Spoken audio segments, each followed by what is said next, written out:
tarde. Eu acho que vale a pena começarmos, mesmo que provavelmente mais algumas pessoas apareçam. Queria, portanto, introduzir esta conferência do nosso colega Adalmir Leonídio sobre as ações penais e a criminalização dos movimentos sem terra no estado de São Paulo. Para começar, permito-me falar primeiro de nós muito brevemente, ou seja, conheço o Adalmir há alguns anos e há alguns anos que trocamos ideias, conversamos sobre a investigação dele, sobre violência e tratamento da violência nos conflitos fundiários no Brasil e a intervenção do judiciário nesses conflitos e é evidente que esta temática tem ligações muito diretas com os meus interesses de investigação e de ensino aqui no ISCTE em Sociologia do Direito. E quando se deu a possibilidade de o Adalmir vir cá ao ISCTE, pareceu-me óbvio que valia a pena fazer tudo o possível para se concretizar esta oportunidade de contacto na forma de uma conferência que fazia todo o sentido organizar-se no âmbito do Dinâmia 7 e, mais especificamente, do grupo de trabalho, governação, economia e sociedade, ao qual pertenço e tenho o prazer de trabalhar neste grupo sob a coordenação da Maria Eduarda Gonçalves, que também dirige atualmente o Dinâmia 7 e aproveitava para agradecer muito a Maria Eduarda o interesse imediatamente manifestado por esta iniciativa e agradecer muito ao staff do Dinâmia 7, a maneira como, aliás, como noutras ocasiões, muito profissionalmente tem preparado este evento e tem publicitado isso, quero sublinhar também, portanto, podíamos estar agora mais numerosos, sempre se pode sonhar isto, seguramente não é nada ligado ao esforço considerável de promoção de que este evento, como aliás outros que tive ultimamente a responsabilidade de organizar, mereceu da parte do Dinâmia 7. Muito obrigado por esse trabalho e pela organização também material deste evento. Queria agora passar a falar do Adalmir, brevemente, para, portanto, já recordar que o Adalmir é formado em História e Agronomia, inicialmente, o que me parece, não é? Estou atento, o que é uma combinação, aliás, curiosa, penso, de disciplinas que têm uma tónica no que a sociedade tem de mais material, que é a terra com a qual se alimenta, e a outra com a componente talvez a mais elaborada e a mais desenvolvida também de produção de símbolos, de construção simbólica na verdade social. Portanto, temos aqui uma formação inicial com enormes potencialidades. O Adalmir doutorou-se depois do mestrado também nesta mesma especialização, na especialização de desenvolvimento, agronomia e sociedade, e poderão ver as óbvias ligações, da maneira como, obviamente, este trabalho agora apresentado se inscreve nessa definição temática. O que eu acrescentava ainda a estas algumas palavras da apresentação é que temos um percurso intelectual curioso que posso aqui documentar por alguns dos trabalhos do Adalmir, que tenho aqui em cópias, que vai inicialmente de trabalhos mais dedicados à história social, à análise do pensamento social no Brasil, até ligado já com a agricultura, abordagens muito empíricas, concretas, a construção deste pensamento social. Gostei deste trabalho sobre os manuais nos quais analisa como é referida a agricultura. Temos aí uma base empírica muito concreta para um trabalho ambicioso sobre as concepções que as pessoas têm do seu universo. E a partir de trabalhos que eu vi mais ligados à esfera simbólica, no fundo, o Adalmir avançou nesses últimos anos ao concreto, isto é, aos conflitos que nos opõem, brasileiros em matéria fundiária, no domínio da terra, e a maneira como esses conflitos dão lugar a violências, como esses conflitos são enfrentados, como é que os vários atores intervêm nesses conflitos. E isto já vai ser naturalmente o que o Adalmir vai apresentar agora. Não queria avançar mais, só queria dizer que com esta tónica na análise dos conflitos, depois, felizmente para mim, ainda aprofundando o papel do direito dos conflitos, mas com esta tónica dos conflitos, o Adalmir está a retomar ou participar num componente do trabalho sociológico notoriamente negligenciado nessas últimas décadas. A sociologia do conflito não tem merecido atenção e trabalho suficiente, seguramente, agora por muito tempo, e é a altura, de facto, de voltarmos a isto, por variedíssimas razões. Eu referiria apenas a mais abstrata, aproveitando isto para uma muito incidente homenagem. Todos sabem que faleceu há algumas poucas semanas o Ulrich Beck, e foi depois de ter estado aqui em Portugal para abrir o Congresso de Sociologia de Évora, em abril, e o que me ficou, todos nós teremos recordações diferentes desta conferência dele, mas o que a mim me marcou foi um apelo aos sociólogos para que, finalmente, depois de tanto tempo passado em pormenorizar ferramentas para captar as estruturas sociais, finalmente a sociologia voltar a centrar-se no que na realidade social há de dinâmico nas forças e, naturalmente, nos conflitos. E, portanto, é com muito prazer que acolho o Adalmir agora para, no fundo, contribuir para este esforço ao qual alguém de muito respeitado nos tem convidado. Portanto, bem-vindo e tenha a palavra. Bom, muito obrigado. Queria agradecer, boa tarde a todos e a todas, né? Antes de mais nada, eu queria agradecer ao professor Pierre pela oportunidade de estar aqui conversando com vocês. Agradeço não só em meu nome, mas também em nome da Universidade de São Paulo, porque a Universidade de São Paulo tem feito um esforço muito grande no que tem sido muito bem sucedida, um esforço de internacionalização. E eu entendo que essa é uma oportunidade de rumar nesse sentido, de levar a universidade para fora e também estabelecer contato com outras realidades.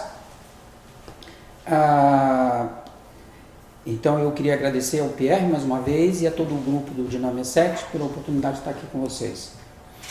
Bom, eu vou falar de um tema que penso que em parte já é conhecido de vocês, mas que é uma realidade, suponho, bastante diferente da realidade de vocês, quer dizer, embora talvez seja conhecido de vocês, mas não é uma realidade propriamente com a qual vocês convivam e lidem diariamente, que é a realidade dos conflitos de terra. Particularmente vou falar aqui, tentar ser o mais breve possível, para falar para vocês um pouco sobre um processo que que vem se tornando cada vez mais claro, mais nítido, que é o processo de criminalização dos movimentos sociais que lutam pela terra no Brasil.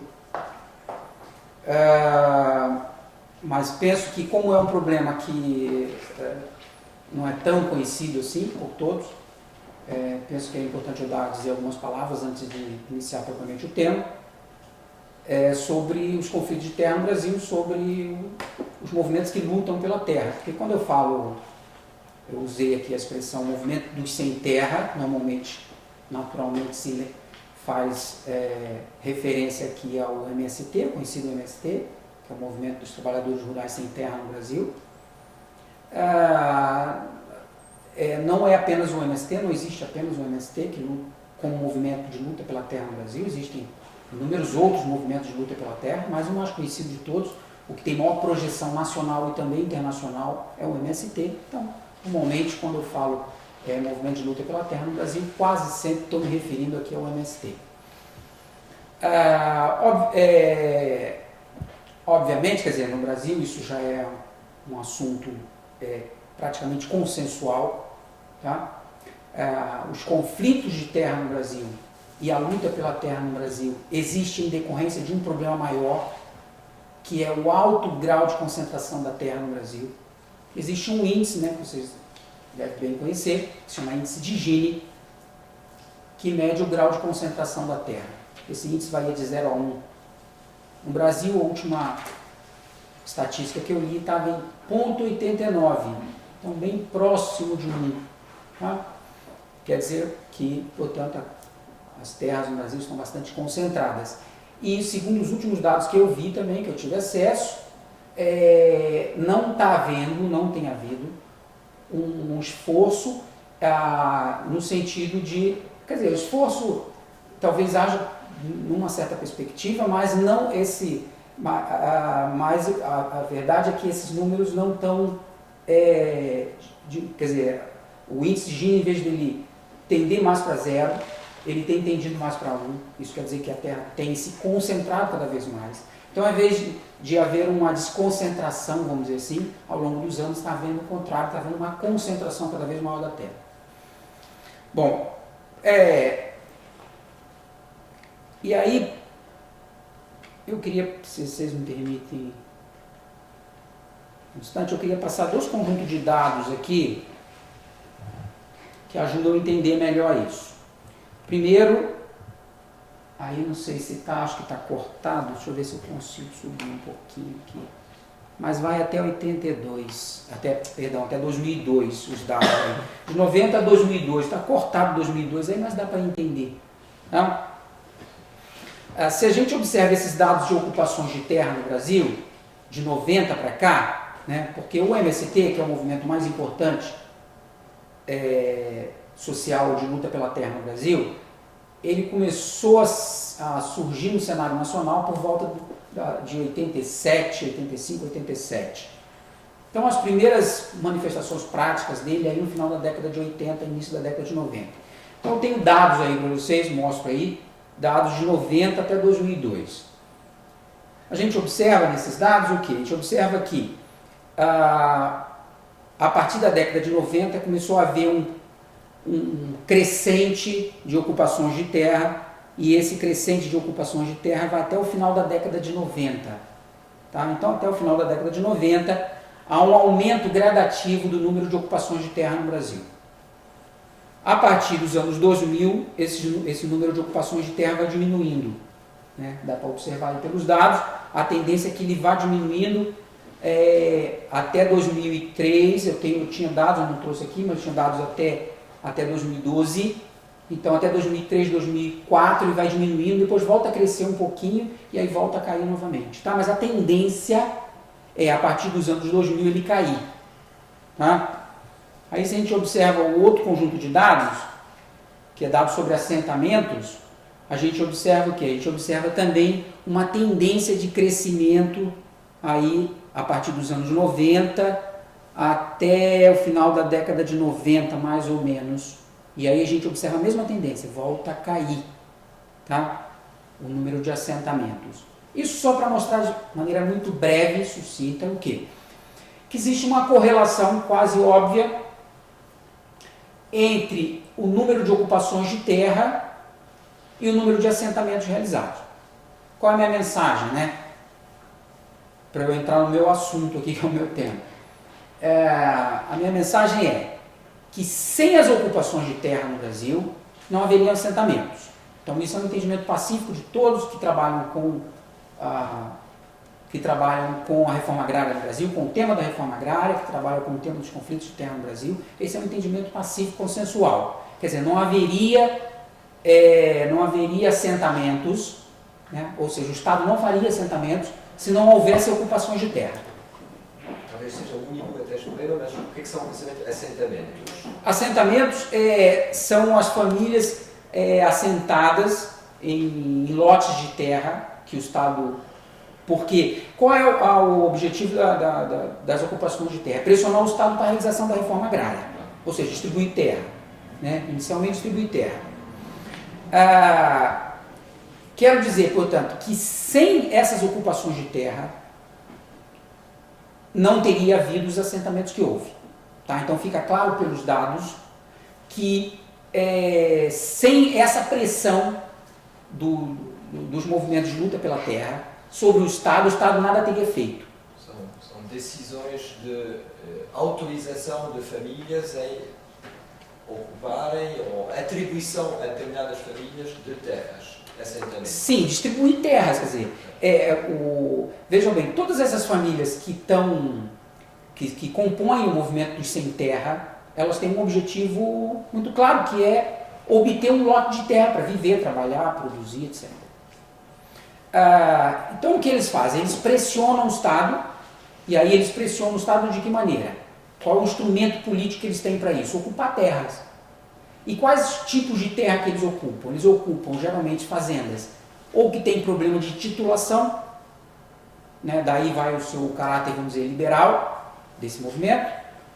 Eles ocupam fazendas que têm problema de titulação ou que estão em terras devolutas, ou seja, fazendas que têm problemas legais, têm problemas com a justiça do ponto de vista da propriedade. O fazendeiro tem algum tipo de...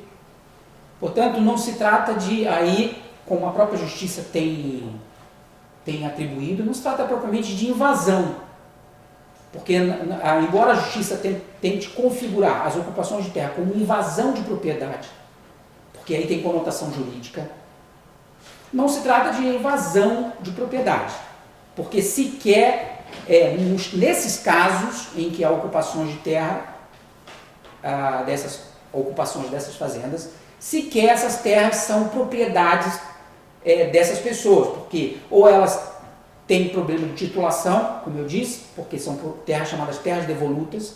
Isso foi muito comum no Brasil, né? Quer dizer, muitos proprietários de terra, daqueles que têm latifúndios imensos no Brasil, são terras que originalmente não têm titulação. Por quê? Porque foram terras que eles foram se ocupando por meio da posse, foram se apropriando dela por meio da posse, e depois não fizeram a titulação delas. A grande maioria se configura como terra devoluta, terra do Estado, que não foi feita a titulação.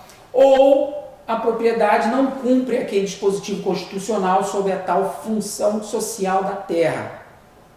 Então, o que no caso lá no Brasil que se chama de função social da terra, segundo a Constituição brasileira, é a terra, aquela fazenda ser produtiva. Grande parte dessas fazendas que são ocupadas são terras voltadas para a especulação. O fulano fazendeiro bota lá meia dúzia de gado na fazenda, são centenas e centenas de hectares, ele bota lá meia dúzia de gado e diz que a terra é produtiva. Aí os próprios órgãos públicos responsáveis por isso vão lá fazer a fiscalização, fazer o reconhecimento e chega à conclusão de que de fato não são terras produtivas. Elas não estão cumprindo com a sua função social de acordo com a Constituição brasileira. Então são terras geralmente que têm algum tipo de problema jurídico. Aí o MST vai lá e ocupa, porque ele já sabe que é uma terra que tem algum tipo de problema legal qualquer, então ele ocupa com o seguinte propósito: como essa terra já tem problemas jurídicos, nós vamos ocupar e dizer, olha, aqui estamos numa terra que é ilegal, que tem problemas legais, então cabe agora ao Estado desapropriar essa fazenda para fins de reforma agrária. Tá? Então, está mais do que claro que esse é um instrumento político legítimo do qual os sem terra têm lançado mão para aceder à terra, para ter acesso à terra. Então esse é um instrumento político legítimo, portanto, para que não haja dúvida, né, do que a gente está falando, porque eu quero adiantar um raciocínio que é o seguinte, quer dizer, nós não estamos falando aqui de bandidos, de criminosos, de uma organização criminosa, nós estamos falando aqui de famílias de camponeses que lutam pela terra de forma legal, ao lado da lei, portanto. Bom, então o que eu fiz na minha pesquisa? Normalmente, essas ocupações de terra realizadas pelo MST ou outro movimento social de luta pela terra no Brasil, normalmente, ela tem sido, nos últimos tempos, ela tem sido perseguida pela justiça, havendo demanda da parte, no caso dos fazendeiros ou não, porque muitas vezes o próprio Ministério Público entra com ação contra os sem terra. Então, ações de vários tipos a gente vai ver aqui, são vários tipos de enquadramento jurídico das ações penais movidas contra esses sem terra. Normalmente, as mais comuns é esbulho possessório, né? Formação de quadrilha ou bando, ou então ação de reintegração de posse. São as 3 ações mais comuns. Tá? No caso da ação de reintegração de posse, normalmente é uma ação com demanda da parte, quer dizer, o fazendeiro entra com o pedido, os sem terra entram na fazenda deles, eles entram com o pedido de reintegração de posse. Agora tem uma novidade que é a reintegração de posse em caráter liminar. Quer dizer, o fazendeiro já sabe que os sem terra vão ocupar, eles estão por perto ali, então ele já entra com uma medida cautelar, solicitando que a justiça, quando eles pisarem lá na fazenda, entrarem e pisarem na terra deles, já está com a medida, com a reintegração de posse feita.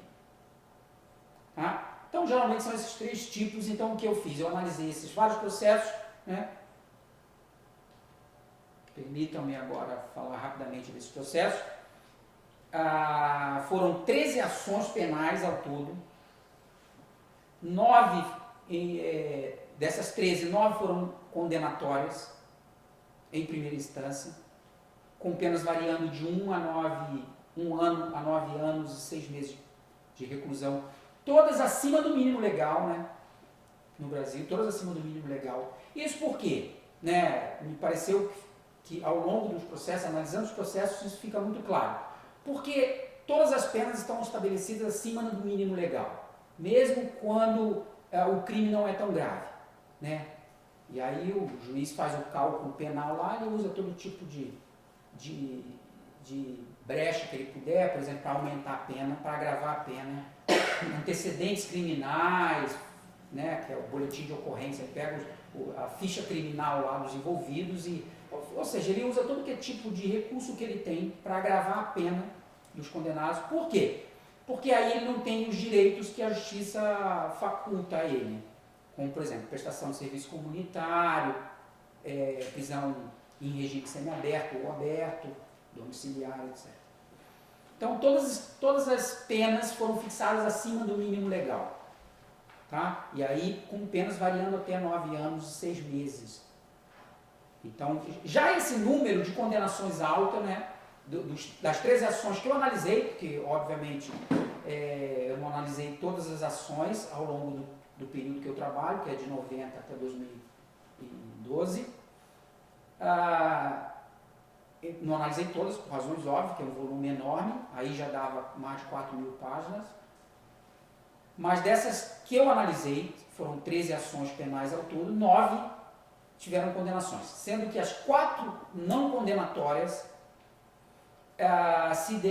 ou seja, a absolvição se deu por insuficiência de prova ou por decadência do prazo legal da ação.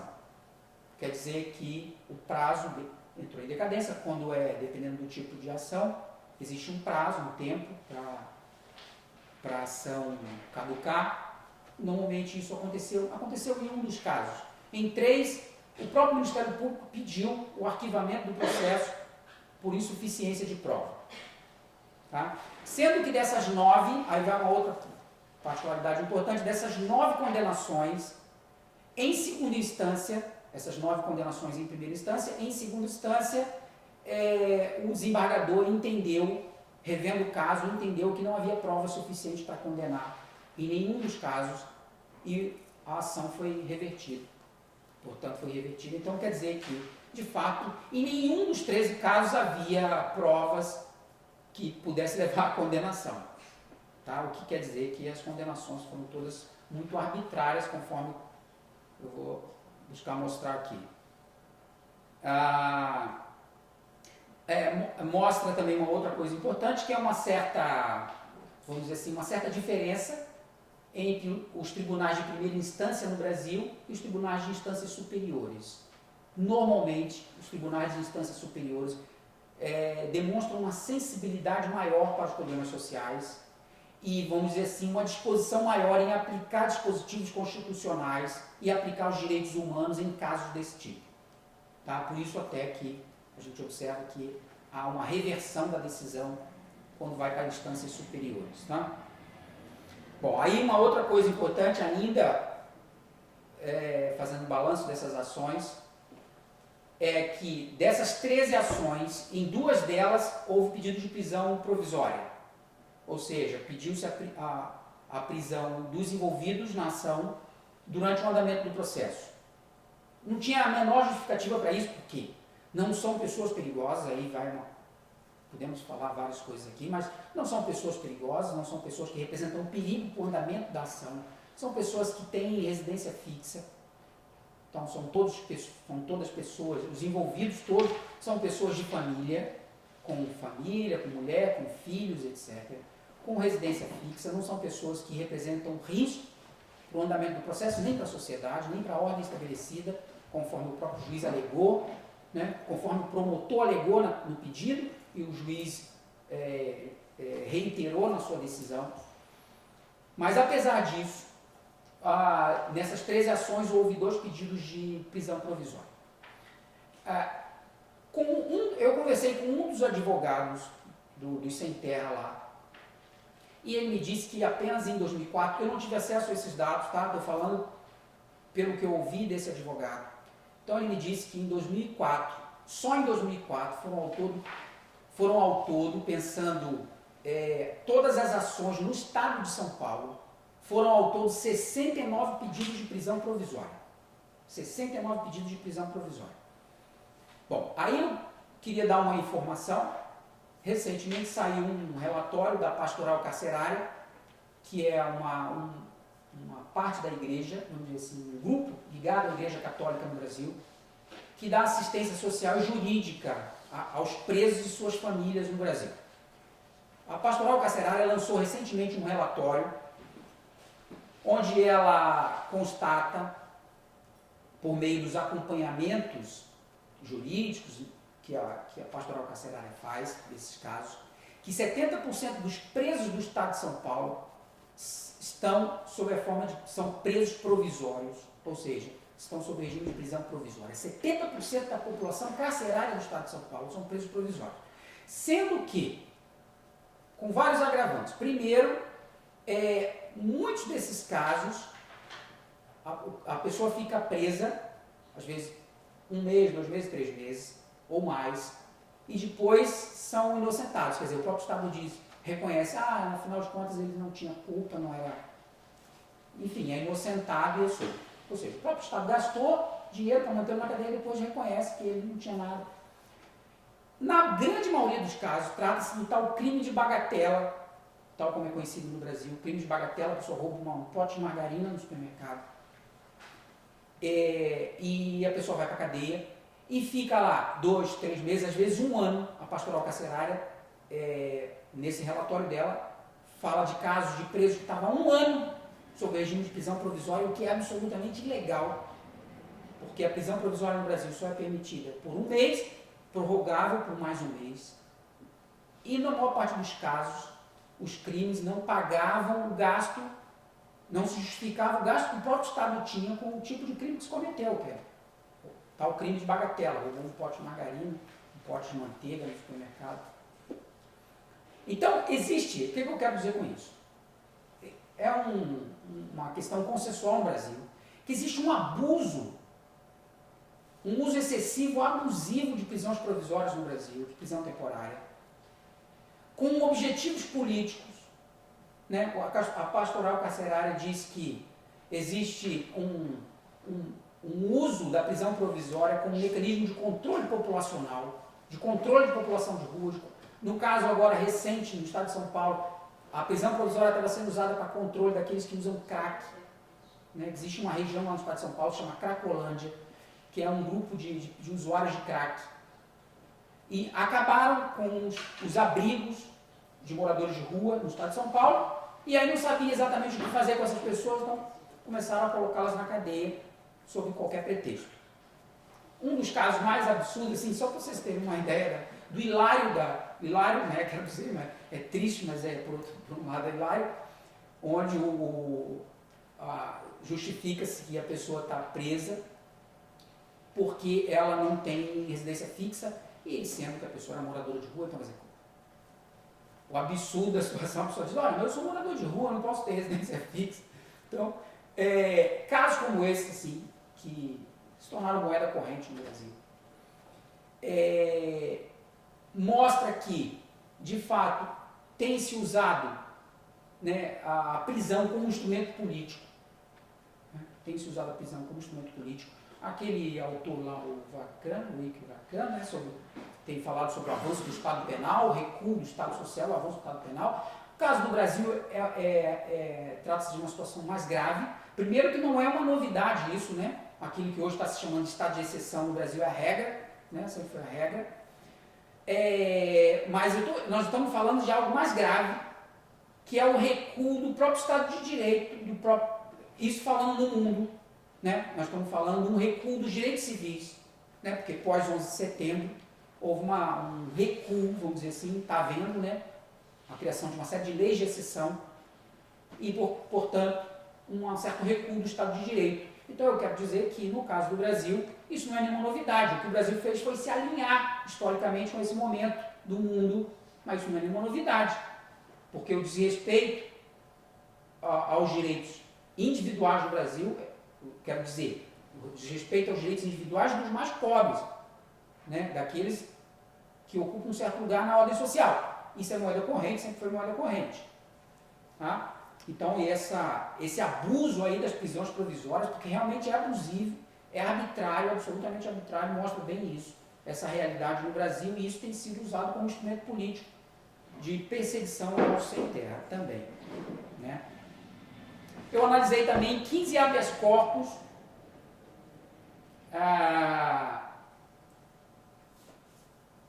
desses 15 habeas corpus, 13 foram negados em segunda instância, e só foram concedidos, de fato, só foram revertidos em terceira instância, no superior, né, no Superior Tribunal de Justiça.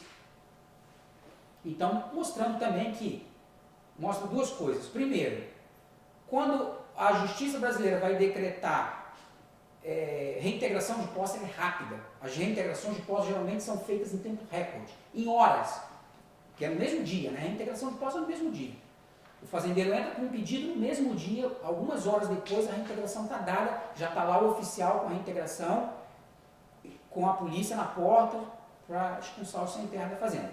Ao passo que os habeas corpus demoram, às vezes tem que ir para uma terceira instância para que sejam concedidos. Tá? Então a mesma justiça que é rápida em expedir liminares de reintegração de posse, é lenta, absurdamente lenta para conceder habeas corpus para essas pessoas que, digamos assim, são os seus alvos prediletos. Bom, depois eu faço aí um enquadramento das ações, tá? Rapidamente também, são dados, vou passar muito rápido aí.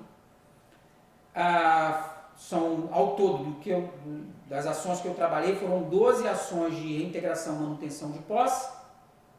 Quero lembrar que de todas essas 13 ações que eu trabalhei, todas as fazendas envolvidas, todas tinham problemas de titulação. Todas. Todas elas. Ou seja, essas pessoas não estavam ocupando terra delas. A terra sequer era delas. Tá? Eram terras apropriadas ilegalmente. Porque o próprio Estado já reconheceu, numa ação de 1958, se eu não me engano, que essas terras eram terras públicas. São todas já reconhecidas pelo próprio Estado como terras devolutas. Então, portanto, não estamos falando aí de direito de propriedade, sequer. Né? Porque essas pessoas, de fato, não têm direito sobre propriedade nenhuma, porque a terra não é deles. Tá? Mas chama a atenção aí dessas ações todas, dessa tipologia que eu fiz, do enquadramento, chama a atenção, de fato, as ações por formação de quadrilha. Né? Porque existe uma lei no Brasil, tá? Existe uma lei no Brasil que é a lei do crime organizado, né? Que tem sido usado, uma lei que tem sido usada frequentemente quando se trata de grupos que se organizam para a prática de crime. Tá? Então, nesse caso aí, essa é uma lei que foi constantemente mobilizada, nesses casos aí que eu analisei. Né? Ou seja, o entendimento da justiça, é isso que eu quero dizer. O entendimento da justiça é que nós estamos lidando com que tipo de pessoas? Estamos lidando com criminosos, pessoas que se organizam para a prática de ilícitos penais. Não estamos lidando com pessoas, camponeses e suas famílias que lutam por terra e justiça social. Estamos lidando com criminosos, pessoas que se organizam para a prática de ilícitos penais. Esse é o único objetivo do enquadramento jurídico e do uso da lei do crime organizado. Tá? Bom, em seguida, eu fiz depois desse balanço quantitativo, vamos dizer assim, eu fiz um esforço de análise, no sentido de algo próximo à análise de discurso, em que inicialmente eu vou fazer uma contagem de palavras, né? Que é um instrumento, que é a análise de discurso, ou análise de conteúdo, que é um instrumento muito útil nesse caso. Tá? E ele mostrou várias coisas curiosas. Primeiro, né, uma das palavras, um dos termos, expressões, né, aí eu dividi em 5 áreas semânticas aí, né? 5 áreas semânticas. Tá? Palavras que denotam liderança, tá? E palavras como líder, chefe, palavras do tipo, tá? São palavras que denotam liderança. Foram ao todo 172 palavras que aparecem ao longo dos processos desse tipo. Tá? Depois, palavras que denotam má personalidade. E aí aparecem ao todo malfeitor, coisa do tipo. Tá? São ao todo 26 expressões utilizadas ao longo do processo. Depois, palavras que denotam organização criminosa. Tá? Aí é importante o uso de 3 expressões que ao longo do processo aparecem com muita frequência, que é o MST, comumente é associado ao PCC, que é o chamado Primeiro Comando da Capital, e as Farc colombianas. Então, não casualmente, em várias partes do processo onde se referem, onde ou o promotor ou o juiz se refere aos sem terra, usa expressões e se referem aos sem terra e sua organização, que é o MST, usa expressões correlatas do tipo Primeiro Comando da Capital e Farc, que são as guerrilhas colombianas. Isso para quê? Qual é o propósito, a intenção? A intenção é mostrar que nós estamos lidando aqui com uma organização que é do mesmo porte do Primeiro Comando da Capital e das Farc colombianas. Ou seja, são organizações, aliás a palavra vai aparecer também depois no fim, são organizações terroristas. Né? São organizações terroristas, a palavra é usada várias vezes. Aliás, não casualmente, vou falar já, mas não casualmente também, está em discussão no Senado brasileiro um projeto de lei que é o famoso, famigerado PL 499, que é o projeto de lei que tipifica o crime de terrorismo no Brasil, porque não existia, que é uma lei, na verdade, que não é nenhuma novidade, é uma lei que vem substituir a chamada Lei de Segurança Nacional, que esteve em vigor durante todo o período da ditadura brasileira. e aí vai permitir tipificar crimes como, por exemplo, esse, ocupação de terra, como crime de terrorismo. Tá? Depois eu vou falar um pouco melhor disso. Então, termos como PCC, né? PCC é o primeiro comando da capital, só rapidamente falando, é uma organização ligada ao tráfico de drogas no estado de São Paulo, e que tentou estabelecer várias ligações do MST com o PCC. Inclusive disse que durante o tempo em que um dos líderes do MST esteve preso no presídio de Carandiru, que é o presídio mais conhecido lá, ele teve lá, deu aulas particulares de como organizar atos de protesto para o pessoal do primeiro comando da capital, desse comando criminoso lá.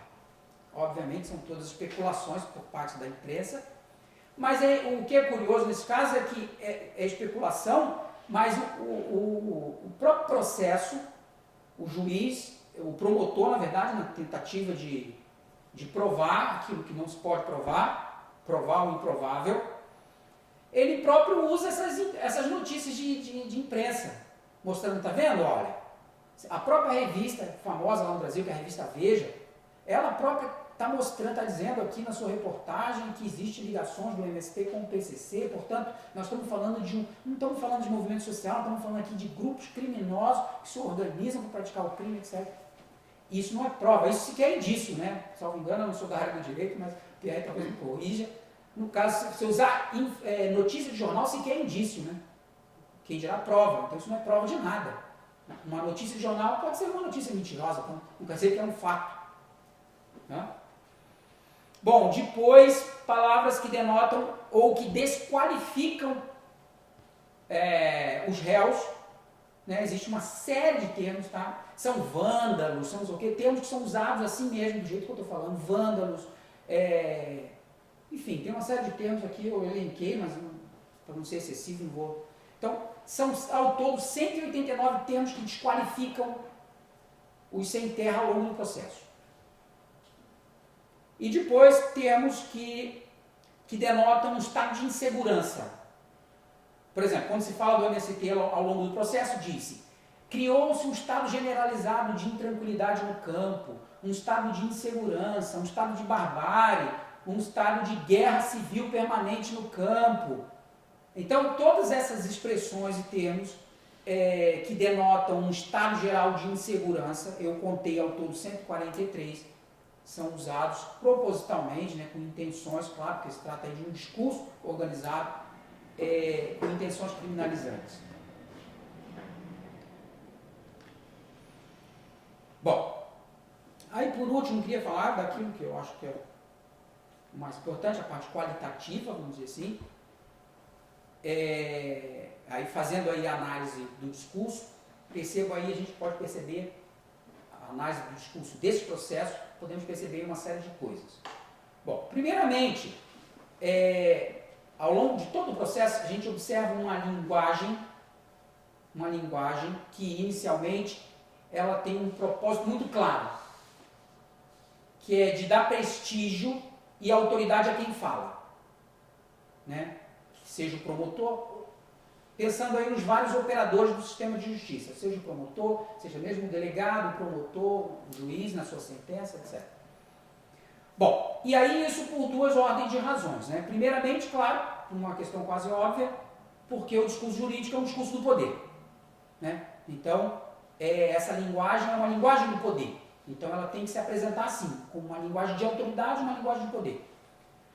Mas também por uma outra razão, que é o lugar de onde se fala no Brasil, no diálogo, né? No diálogo travado, o lugar de onde se fala é muito importante, né? Porque vocês já devem ter ouvido falar, talvez, porque tem um antropólogo famoso que já tratou disso, e é uma expressão que se tornou conhecida, né? No Brasil existe o famoso, você sabe com quem você está falando, né? Que indica o lugar daquele que fala e, consequentemente, o lugar de quem está do outro lado, né? Quer dizer, eu acho que isso foi escutado. Hã? Eu acho que isso foi escutado.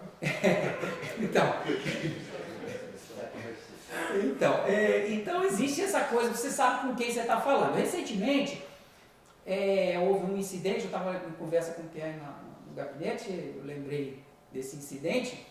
Um juiz foi parado lá no Brasil na lei seca, aquela operação lá da famosa lei seca, chamada lei seca. Então o juiz foi parado por um agente de trânsito numa dessas operações e ela pediu um documento, ele não tinha nem documento dele pessoal, nem documento do carro e estava nitidamente embriagado, segundo o relatório feito pela agente. E ele automaticamente, claro, porque queria se safar da situação, disse que não ia dar documento nenhum e usou essa célebre expressão no Brasil, você sabe com quem está falando. E aí ele imediatamente se identificou com um juiz de direito, e aí a mulher falou, sim, você pode ser juiz, mas você não é Deus. E aí ele ficou irritadíssimo, deu voz de prisão a ela, e em seguida, depois moveu-se um processo contra a gente, e ela foi condenada a indenizar o juiz, e na sentença disse lá, a sentença foi dada, porque ela desrespeitou não só uma figura de autoridade, ela desrespeitou não só uma autoridade, como tudo aquilo que representa a justiça brasileira, e ela foi condenada a pagar 10 mil reais, aí algo em torno de 3 mil e tantos euros ao juiz. E aí até na internet fizeram uma brincadeira, o povo brasileiro é muito brincalhão, tudo leva para brincadeira, e criou-se uma campanha chamada Divina Vaquinha, que foi uma campanha para arrecadar o dinheiro para a moça pagar, porque ela, obviamente, ela não recebia, acho que recebia um décimo ou menos disso, como que ela ia pagar um valor desse, de indenização? Então fez a Divina Vaquinha, e aí o que sobrou, ela acabou arrecadando acho que 40 mil reais, pelo que eu fiquei sabendo, e o que sobrou ela doou para a instituição de caridade. Pagou a justiça, ficou livre dessa, mas aí fica a lição, fica a lição, que aquilo que se falava antigamente, que antigamente, nos tempos do coronelismo no Brasil, tinha uma outra expressão que dizia assim, aos amigos se faz justiça e aos inimigos se aplica o rigor da lei. Então, hoje se diz, o Brasil se modernizou, o Brasil se democratizou, e coisas desse tipo a gente vê que nem tanto mudou assim de lá para cá. Tá? Então,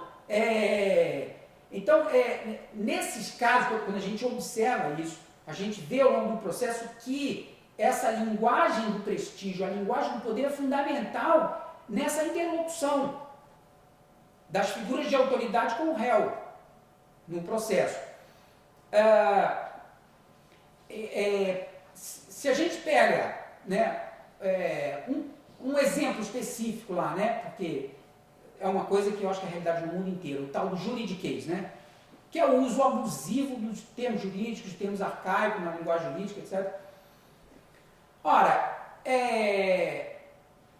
pelo menos nesses casos, essa é uma necessidade, vamos dizer assim, que o juiz tem de se colocar por meio desses arcaísmos e por meio dessa linguagem hermética, obscura, que ninguém entende, mas é um meio dele se afirmar perante o outro, Então ele faz uso disso com muita clareza, querendo mostrar que ele é uma pessoa distinta naquele meio ali, não só naquele meio, claro, mas ele é uma pessoa distinta e ele está ali a falar com autoridade.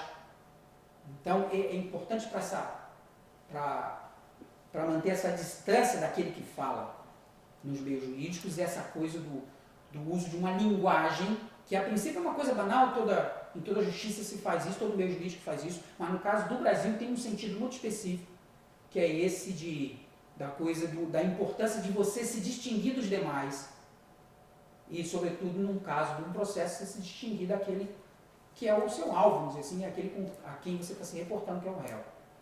Tá?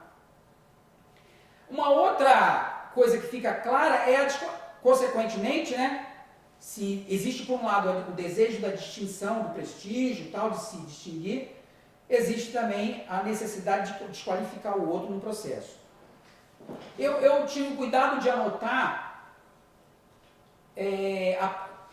que foi uma das palavras que eu mapeei, toda vez que o promotor, o juiz, ia se referir àquilo que tinham feito os sem terra, ele não usava a palavra roubou, ele usava a palavra surrupiou, que é um termo pejorativo, não sei aqui se tem esse sentido, mas no Brasil é um termo pejorativo, que só é usado assim, para desmerecer o que o outro fez. Quer dizer, o termo roubou é um termo que em si já é um termo duro, mas assim, O termo surrupiou, ele tem um sentido pejorativo no Brasil. Ah, fulano surrupiou, quer dizer, é um ladrãozinho. Então tem um sentido pejorativo muito grande no Brasil a palavra surrupiou. Então, havia um cuidado, vamos dizer assim, com o objetivo de desmerecer o outro. Havia um cuidado de toda vez, ao invés de usar a palavra roubou, usar a palavra surrupiou. E outros termos pejorativos, né, que foram também utilizados, que eu identifiquei ao longo do processo. Tá? Então, era muito comum essa prática de usar termos pejorativos para se referir ao outro no processo, com o único objetivo que era desqualificar a figura do outro. Bom, por outro lado, né, ainda falando da linguagem, por outro lado, há um uso abusivo da linguagem generalizante e abstrata. O que eu quero dizer com uma linguagem generalizante e abstrata? Uma linguagem pouco precisa ao longo do processo. Por que isso? Porque, obviamente, em todos esses processos, a prova, né, a produção de provas, o que fica claro é que a produção de provas era algo praticamente impossível. Era praticamente impossível de se fazer. Num processo sério, a produção de provas seria algo impossível de se fazer. Tanto que, em segunda instância, o processo era revertido. Exatamente por falta de prova. Dizia lá o desembargador, não há prova suficiente que incrimine os réus. Então, portanto, a produção de provas era impossível. Então, o que faz o promotor, sobretudo nesse caso, aí o papel é mais do promotor do que do juiz? É usar linguagem vaga. Usar uma linguagem vaga, que não precisa exatamente aí o promotor, durante, vamos dizer assim, o inquérito, o processo e depois na denúncia, o uso da linguagem vaga aí tem esse propósito, e depois o próprio juiz na sua sentença. Também observei que em todos os processos, ou simplesmente não havia fundamentação jurídica, ou a fundamentação jurídica era no mínimo duvidosa. Né? Por quê? Porque exatamente não havia prova, se não havia prova, a produção de prova era temerária, então vai fundamentar com base em quê? Então havia uma dificuldade muito grande por parte tanto de promotores quanto de juízes da fundamentação, no caso da fundamentação é o papel do juiz, né, fundamentar a sentença. Mas todo o processo de produção de prova mostrou-se muito falho ao longo de todo o processo.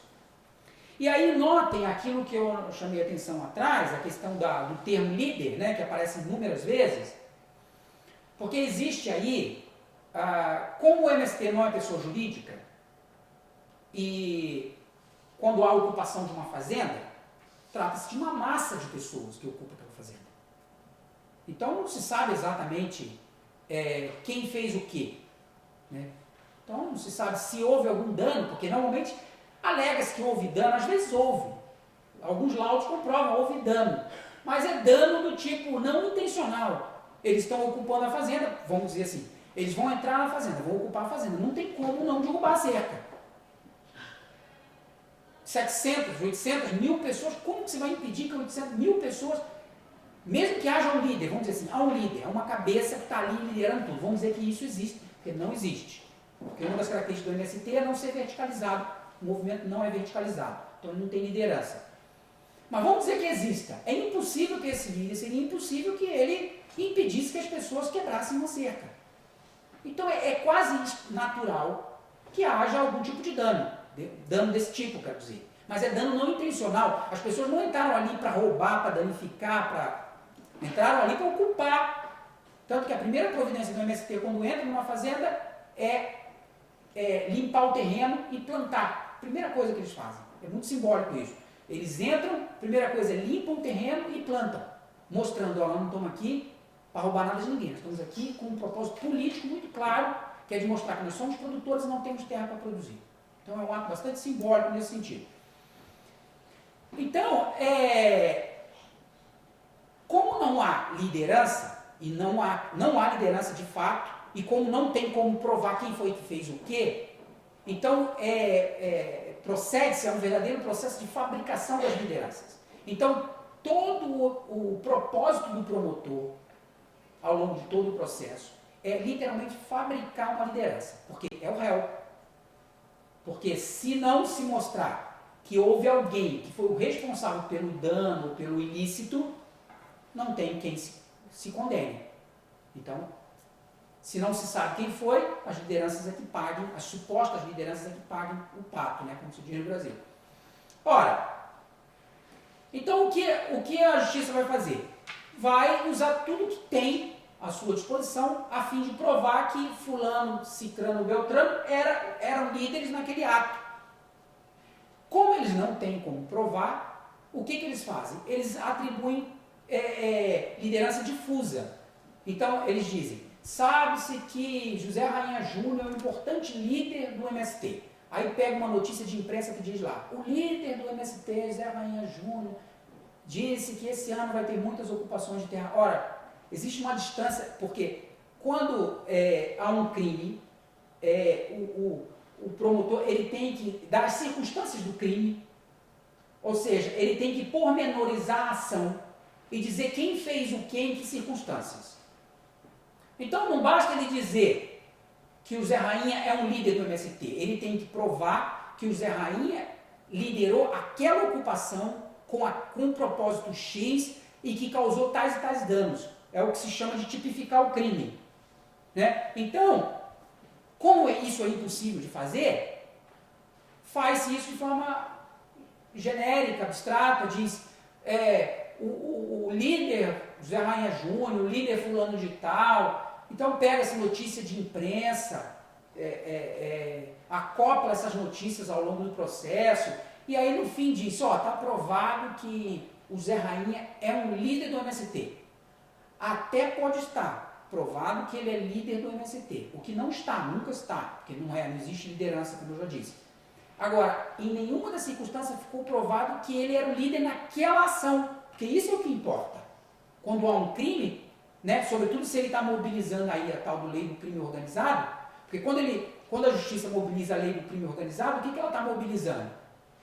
A ideia de que a figura do mandante, do líder, é mais importante do que a do executor, porque é isso que diz a lei do crime organizado no Brasil.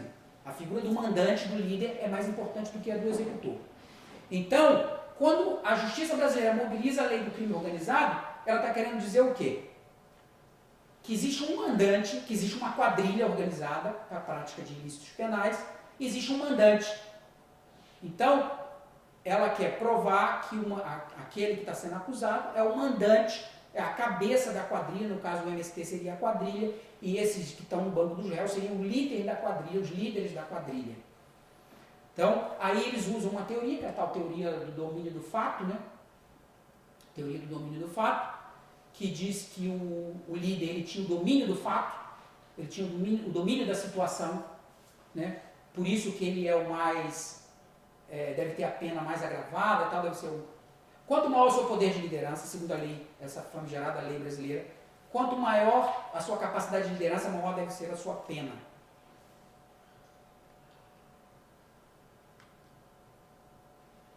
Bom, aí a gente observa que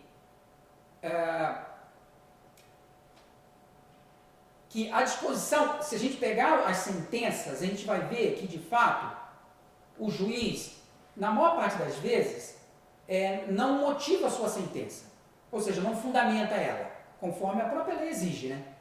Quando ele dá uma sentença, ele tem que motivar a sentença. Muitas das vezes ele nem mesmo motiva. E quando motiva, né, a tal da lei ao gosto do freguês, como se diz no Brasil, né? A lei ao gosto do freguês. Então, se a lei lhe favorece, na hora que ele vai fundamentar a sentença, ele usa. Quer dizer, ele não vai deixar de dar a sentença porque não exista uma lei que fundamente a sentença que ele está dando, né?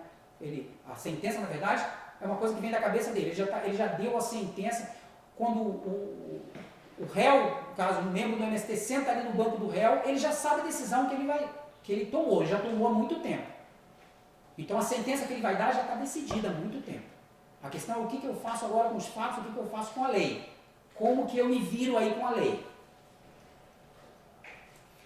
Eu ouvi de Sem Terras, durante o tempo que eu entrevistei eles, eu ouvi várias queixas dizendo que tinha juiz, nesses casos, agindo de ofício. que é uma coisa que está proibida, segundo a lei brasileira, há muito tempo, agir de ofício. Ou seja, o juiz só age por demanda. Né? Ele tem que ter a provocação ou da parte do Ministério Público, senão ele não pode fazer nada, ele está de braços atados. Mas eu recebi muita queixa dizendo que tinha juiz mandando prender, fazendo isso ou aquilo, de ofício, agindo de ofício. Em todos os casos que eu analisei, obviamente, não topei com nenhum desses casos. O que eu vi, que a gente pode entender como uma ação de ofício, refere-se aos mandatos de reintegração de posse. Quando a parte, que era o fazendeiro, pedia a reintegração de posse, ele pedia a reintegração da posse, em todos esses casos que eu analisei, eu acho que foram 12, se eu não me engano, né, eu contabilizei lá atrás, acho que foram 12 mandados de reintegração de posse ao todo. Nos 12 mandados de reintegração de posse, o juiz determinava que os sem terra ficassem a no mínimo 10 quilômetros de distância da propriedade. Bom, aí ele infringiu várias... Deixa eu localizar aqui exatamente.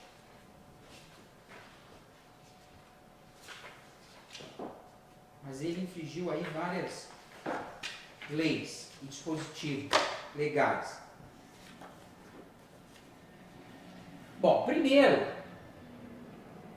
ele infringiu aí o artigo 928 do Código de Processo Civil Brasileiro, que determina que deve haver audiência prévia de conciliação nesses casos.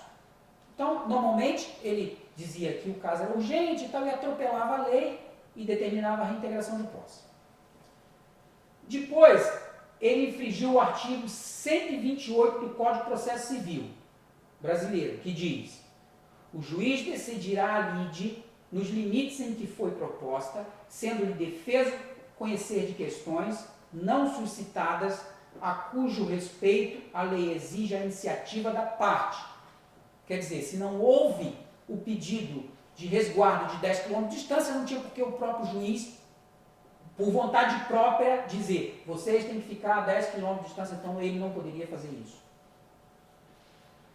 E por último, ele violou o artigo 5º, inciso 4 da Constituição Federal Brasileira, onde se diz que ninguém será privado da liberdade ou de seus bens sem o devido processo legal. Quero dizer que, com isso, os sem terra foram privados do seu direito, um direito essencial de todo cidadão, que é o direito de ir e vir. Ora, aí eu queria lembrar que o direito de ir e vir é um direito que tem sido violado constantemente no Brasil, quando se trata de populações pobres. Né? Basta ver o toque de recolher, que agora virou moda lá nas periferias pobres do Brasil, impor toque de recolher. Ora, quando eu imponho toque de recolher, eu estou dizendo que as pessoas não podem mais. Estou falando, portanto, Isso era muito comum na época da ditadura, né? No estado de exceção. Mas não no estado que se diz um estado democrático de direitos. Não é normal de se esperar que você... Por quê? E daí, por que ninguém se escandaliza com isso? Por que ninguém se escandaliza? Eu poderia dar vários exemplos, né? Eu poderia dar o exemplo no caso do Zé Rainha, quando foi preso, foi algemado em frente às câmeras de TV, ele e a mulher dele, em frente aos filhos e em frente às câmeras de TV. As pessoas são privadas de sua liberdade mais básica de ir e vir e ninguém se escandaliza com isso. Por que ninguém se escandaliza? Porque as pessoas acham que essas pessoas não são iguais a elas. É onde eu quero chegar, quer dizer, existe um sentimento de desigualdade, vamos dizer assim, que não vê o outro como um igual potencial, pelo menos em direitos, não vê o outro como igual potencial. E, portanto, contra estes se justifica todo tipo de arbitrariedade. Então ninguém se escandaliza. No Brasil ninguém se escandaliza também com essas coisas. Então quando a Diolinda foi algemada, foi presa, porque no Brasil existe aquela história de que existem duas classes, né? As classes confortáveis e as classes torturáveis e algemáveis, né? Então, obviamente, os sem terra estão enquadrados aí na classe dos torturáveis e algemáveis. Bom, e aí, quando eu digo que, portanto, que o juiz tem agido de acordo com seus caprichos, né? Ele toma decisões, ele senta lá e vê, isso aí é um um sem terra, quer dizer, não tem a mínima sensibilidade social para lidar com o outro, com esse outro diferente, realmente desfavorecido da nação, ele não tem a mínima sensibilidade para isso. Então, quando ele se depara com esse outro e já sabe o que ele acha desse outro, isso já está sedimentado na cabeça dele, ele já sabe qual é a sentença que ele vai dar. Então, e essas sentenças são dadas nitidamente de acordo com suas convicções pessoais. Nós estamos falando o quê? Nós estamos falando que, portanto, uma coisa fundamental aí é a formação desse juiz. Mais que tudo, nós estamos falando o quê? Nós estamos falando que a formação do juiz é fundamental. E aí a formação em dois sentidos, né? A formação no sentido teórico-prático, a formação acadêmica universitária, e a formação também histórico-cultural, né? Bom, para ser muito sucinto, a formação acadêmica, esse não é um problema exclusivamente brasileiro, obviamente, né? Tem sido marcada por ser uma formação excessivamente formalista, né? Uma formação quase toda no âmbito do direito. Eu tive cuidado de ler os currículos das escolas paulistas de direito, e não só das escolas de direito, mas também das escolas de formação de magistrados e promotores. E 95% no mínimo do currículo é composto por disciplinas do direito, estrito sensu. Ou seja, o diálogo interdisciplinar praticamente não existe. Então é difícil você imaginar que um juiz desse vai ter sensibilidade para lidar com situações desse tipo onde o que está em jogo é analisar a situação social do ofendido, a situação social, perdão, do réu, a situação social ou o contexto mais amplo que ele está inserido. Ele não tem sequer formação para isso. É isso que eu quero dizer. Ele não tem sequer formação para isso. Agora, quando eu falo em formação, eu estou falando também, além dessa formação acadêmica, estrito sensu, eu estou falando também da formação, uma formação mais ampla, que é uma coisa muito mais difícil de se falar, que é, digamos assim, a formação histórica-cultural, que é aquela que ele herda e que ele já tem sedimentado na sua formação, que vem da família, que vem da sociedade em que ele está inserido. Desde o momento em que ele entra já, quando ele pisa na universidade, ele já tem uma formação sedimentada, ideológica, vamos dizer assim, histórico-cultural, e que, vamos dizer assim, vai ser a pré-condição, inclusive, para essa ausência de diálogo crítico dentro da academia. Para essa falta de sensibilidade que a gente nota claramente na figura não só do magistrado, mas de todos os operadores do direito no Brasil. Essa insensibilidade com o problema, com as questões sociais, essa insensibilidade com o sofrimento alheio, e por outro lado, essa predisposição, vamos dizer assim, de aplicar com rigor a lei, porque nós estamos falando de duas coisas que na verdade são uma só. Porque o mesmo juiz que é insensível para lidar com os problemas sociais, que é insensível para com o sofrimento alheio, ele também é extremamente rigoroso na aplicação da lei, claro, quando lhe convém. Porque quando não lhe convém, ele age ao arrepio da própria lei, né?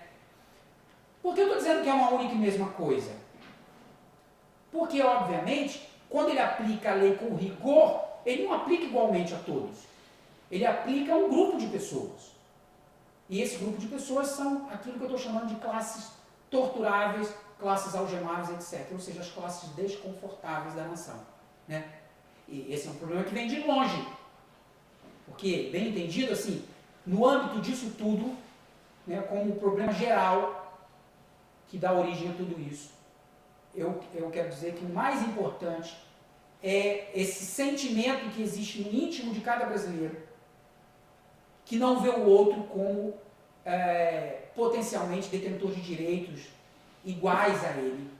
Ou seja, não reconhece no outro um membro da nação tal qual ele é. Ou seja, não são brasileiros como nós.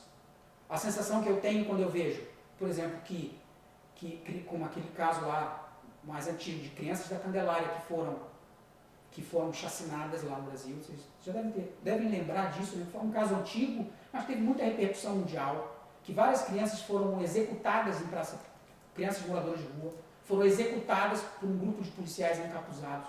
Vocês sabem que no Brasil existem os grupos de extermínio, que são grupos, geralmente são policiais, né? Quando essas crianças foram executadas publicamente, quando um grupo de jovens de classe média queimou um índio vivo lá em Brasília e disse que pensou que era um mendigo, quando ele foi interpelado pela justiça, pela imprensa, ele disse: eu pensei que era um mendigo.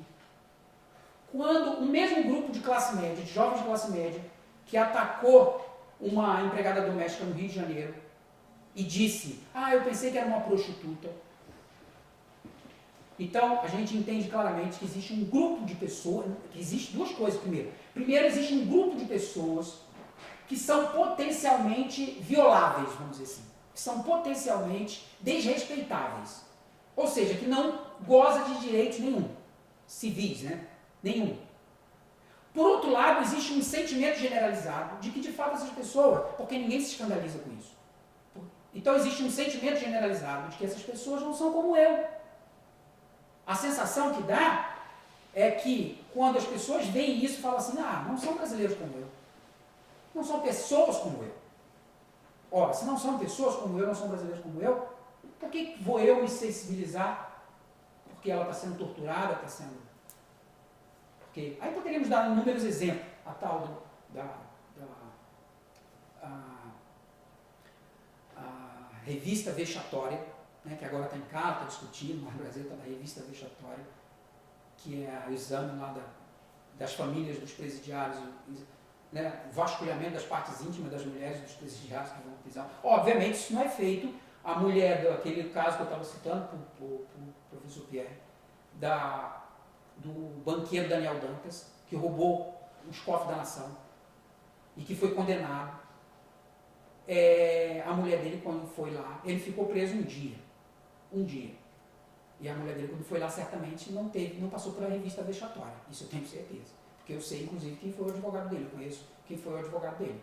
Então, ele não passou, a mulher dele não passou pela revista vexatória. Então, é disso que nós estamos falando. Nós estamos falando que a lei é aplicada de forma diferente dependendo do tipo de classe social a qual nós estamos nos referindo.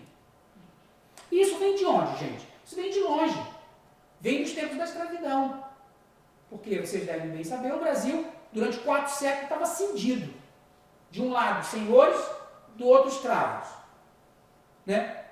E no meio, que é o mais grave, no meio, uma população que não era nem proprietário de escravos, porque não era senhor de escravos, e nem era escravo. Portanto, nem era trabalhador, nem era fator de produção, nem era dono de meio de produção. Era aquilo que se chama de desclassificado. Porque, literalmente, quem eram os bem classificados? Os senhores e os escravos. Essas eram as classes sociais do Brasil. Senhores de um lado, escravos do outro. Eram as duas classes sociais. Exploradores e explorados. No meio disso aqui tudo existia um vácuo, que era a maioria da nação, que eram chamados desclassificados. Aquele que não era uma coisa nem outra. Quando os escravos são libertos, eles vão engrossar esse grupo aqui dos desclassificados do meio. Quem são essas pessoas? Empregadas domésticas, enfim, todos aqueles que vão se integrar precariamente na ordem social pós-escravista, vão se integrar precariamente como empregada doméstica, como vendedora ambulante, etc. E que mais ou menos vão estar aquietados na ordem. Porque quando a abolição estava para ser feita, o que se dizia era: nós temos que ter cuidado, porque vai haver uma haitização do Brasil. Dizia-se isso na época. Que era o maior pavor da população brasileira, é que os escravos, os ex-escravos, né, se rebelassem, começassem a atacar a propriedade dos outros, ou seja, virasse um tumulto de pessoas a atacar a propriedade, a atacar a sociedade, a instaurar o caos, etc. Então falava-se em haitização do Brasil, na época. Não é por mero acaso que o Código Penal brasileiro foi feito em tempo recorde. O Código Penal brasileiro foi feito em 1837 e o Código Civil, o primeiro Código Civil brasileiro, só foi feito em 1916. Portanto, muitos anos. Não que eu quero dizer assim que a codificação das leis seja uma coisa, né, que existe, não necessariamente você precisa fazer a codificação das leis. Agora, é muito sintomático que as autoridades brasileiras tenham sido tão céleres em criar um Código Penal e tenham patinado para criar um Código Civil, porque ficava óbvio quem era criminoso. Enquadrar o criminoso era fácil. O escravo e o ex-escravo eram os criminosos potenciais. O problema é, quem é o cidadão? Nós temos uma nação 70% é composta de escravos. Mas escravo não pode ter os direitos civis. Então, como que eu vou fazer um código civil perante essas condições? Esse era o nó da cidadania no Brasil. E vai ser um nó depois. Por que vai ser um nó depois? Porque esses que saíram da escravidão, que foram aquietados na ordem, com empregos precários, como empregada doméstica, porque vocês sabem que até recentemente empregada doméstica no Brasil era uma festa, né? Não tinha direito nenhum a nada, era a escrava, né? Da senzala lá. Era a continuidade da escravidão, todos sabem disso. Não tinha direito nenhum. Então, foram aquietados na ordem, como se pôde, só que isso depois na década de 70 explode. Por que explode? Porque com a tal revolução informática e microeletrônica, o Brasil não pôde acompanhar o processo de modernização produtiva que estava havendo, e aí de novo uma população de miseráveis, inabsorvíveis, aqueles que não se enquadrariam jamais na ordem do trabalho, começaram a representar uma ameaça. Os ex-escravos, na transição da ordem escravocrata para a ordem livre, era uma ameaça potencial, era aquilo que se chamava de classes perigosas. E na década de 70, essa ordem urbana, que jamais se enquadraria na ordem do trabalho, também voltou a se configurar como uma classe perigosa, como uma ameaça à ordem estabelecida, ao status quo, etc. E aí a questão era, o que fazer com essas pessoas? Como nós vamos enquadrar essas pessoas? Então, o crescimento, volto a dizer, portanto, que o que hoje está se chamando de crescimento do Estado penal, no Brasil é uma realidade desde sempre. Porque a necessidade de um Estado penal era uma realidade que estava a todo tempo arranjada com um tipo de ordem que foi construída no Brasil, uma ordem feita para excluir. E, portanto, aquilo que se chama de Estado de exceção é a regra, as leis de exceção, né? Eu não falei de todas aqui, mas existem 2 novos projetos de lei. Existe uma portaria do Ministério da Defesa que se chama Garantia da Lei e da Ordem, que acabou de ser baixada. Existe uma série de leis de exceção no Brasil, que agora todos dizem, é por conta da nova ordem mundial, não sei o quê. Não é por conta da nova ordem mundial. O que o Brasil está fazendo é se alinhar com essa ordem mundial. Historicamente, o Brasil sempre foi um estado de exceção. O que se chama de Estado Democrático de Direito no Brasil é uma farsa. Então, por quê? Porque é o próprio Estado a violar as leis que ele próprio cria. Então, não dá para falar em Estado de Democrático de Direito nesse caso. Tá? Bom, então eu queria só concluir para terminar e abrir para a gente poder conversar um pouquinho, que eu acho que eu já falei demais. Primeira coisa é que fica evidente que no entendimento da justiça, os sem terra são criminosos e que seu lugar é na cadeia. Não, então fica claro isso, que os sem terra são criminosos, que o MST é uma organização criminosa e que o lugar dessas pessoas é na cadeia, porque elas representam um perigo à ordem estabelecida, representam um perigo ao status quo, e portanto, nós estamos falando de um judiciário que está fazendo um protagonismo negativo, vamos dizer assim, em vez de ser, porque hoje já se fala, né, a importância do judiciário, dos magistrados protagonizarem uma nova ordem social e política, e esse protagonismo no Brasil existe, só que é o contrário, um protagonismo negativo. E o instrumento que esse judiciário tem utilizado para fazer isso, para dar corpo ao seu entendimento de que estamos lidando com criminosos perigosos, é a perseguição às lideranças, etc. Bom, eu não tenho dados ainda, mas como eu mostrei, assim como existe uma certa confluência, um certo alinhamento entre as ocupações de terra e a realização da reforma agrária. Ou seja, quero dizer assim, a reforma agrária no Brasil está patinando, né? Porque são 4.800.000 famílias sem terra por assentar no Brasil. Aqueles números que nós vimos aqui, que não chega nem à ordem dos mil, sei lá quantos, né? Mas é ridículo frente à necessidade de famílias por assentar. Então, estamos dizendo assim, quero dizer assim, que a reforma agrária deu passos tímidos, né? Houve um autor brasileiro, um sociólogo brasileiro, que ele faz aquilo que se chama de sociologia da história lenta, que ele diz que o Brasil tem uma história que tem um ritmo de carroça. A escravidão levou 4 séculos para ser extinta. A reforma agrária está patinando há séculos também, porque a primeira vez em que se falou em reforma agrária no Brasil foi em 1824, quando se fez a primeira Constituição brasileira. José Bonifácio dizia que era preciso distribuir terras, sei o quê. Depois, em 1850, com a lei de terras, voltou-se a falar nisso. E continua aí a patinar e a julgar pela abolição da escravidão. Nós temos ainda alguns séculos pela frente. Espero que não, espero que eu esteja enganado, mas a julgar pelo ritmo do que tem sido feito. Porque agora o que nós estamos observando é um refluxo do movimento do sem terra. Existem várias razões, né? Uma delas foi uma aproximação nefasta com o Partido dos Trabalhadores, no meu entendimento. Mas uma outra razão é esse ataque da justiça. A justiça está literalmente perseguindo os sem terra. Porque, gente, volto a dizer, que movimento social resiste a 69 prisões provisórias em um ano? Não há movimento social que resista a isso.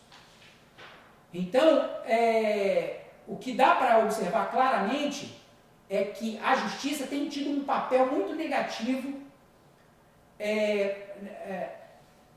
tem tido, quer dizer, um protagonismo ao inverso, quando a gente fala de andamento da reforma agrária, quando a gente observa o que está acontecendo agora, que é um esfriamento, porque eu ouvi depoimentos de sem terra dizer para mim, olha, eu não sou bandido. Né? Aliás, essa coisa de dizer que eu não sou bandido, vai aí uma observação que é importante também. Os sem terra comumente falam isso na imprensa, eu não sou bandido. Porque quando a polícia vai lá e baixa pau neles, faz o que faz, a festa que faz, a primeira coisa que eles falam, eu não sou bandido. Como quem disse, se fosse bandido, podia. Porque eu não estou aqui a defender bandido, vejam bem. Mas, ora, na lei brasileira, não existe permissão. O papel da polícia, de acordo com a lei brasileira, não é fazer isso que ela faz.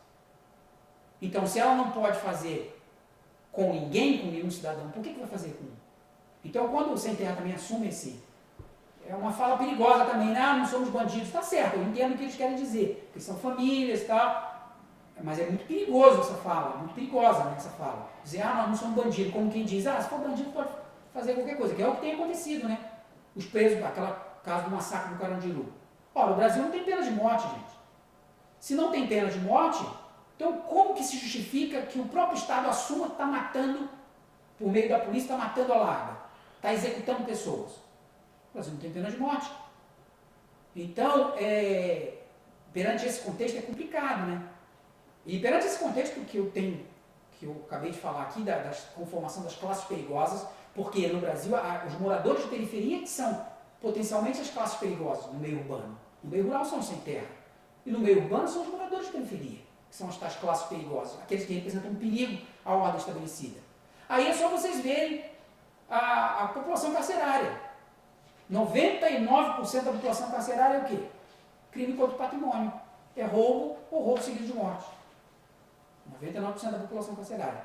Daí que eu falo que é perigoso, nesse contexto, falar assim, eu não sou bandido, quer dizer, como quem diz, se fosse bandido pode fazer qualquer coisa, pode torturar, pode executar, e não é bem assim, né? Porque se é um Estado, ou é um Estado democrático de direito, não é. Tá certo? Ora, então esse é o problema, vamos dizer assim.